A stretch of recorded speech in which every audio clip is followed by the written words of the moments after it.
have not been cooking that much because we have almost been double booked on some days with holiday parties. And so when days kind of get a little bit busy and I just need to throw something on the grill, I definitely like to just pull out some steaks and then just do an easy side. And so tonight's side is going to be Brussels sprouts. And if you also like Brussels sprouts, you can definitely go over to Whole Foods and pick up a 32-ounce bag on Prime for $3.99. But 32 ounces for just me and my husband is a little much, so I'm only going to use about half that bag for tonight's dinner. And for the steaks, we actually picked this up in our pickup order in the beginning of the month. And so roughly it's about $5.08 each. So because it's been so busy, if you're looking for something else that's easy and quick to do, definitely go ahead and check out the field roast corn dogs and buffalo wings, because right now those are on Prime over at Whole Foods at $6.56 each.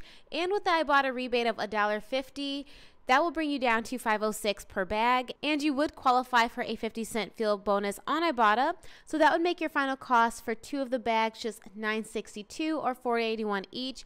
But if you haven't checked out my recent video of the $3.49 moneymaker deal at Whole Foods, you could definitely use that overage to cover a little bit of that cost. So for the seasoning, I went ahead and used some salt and pepper for my husband, and then I used the signature steak for mine because I do like a little bit more kick. Then we're just going to go ahead and toss these onto the grill for about 3 to 4 minutes per side. About this time, our Brussels sprouts should be done, and you kind of want them to look like this on the bottom, like a nice caramel color. So now I'm going to go ahead and add a tablespoon of balsamic vinegar. And if you can see the sticker on the side, I was able to pick this up on clearance for $1.89 earlier this summer.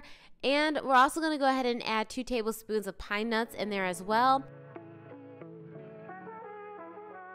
That is it for tonight's dinner. I hope you enjoyed. And our total cost was about $12.15 to make 2 of the steaks along with the side of Brussels sprouts.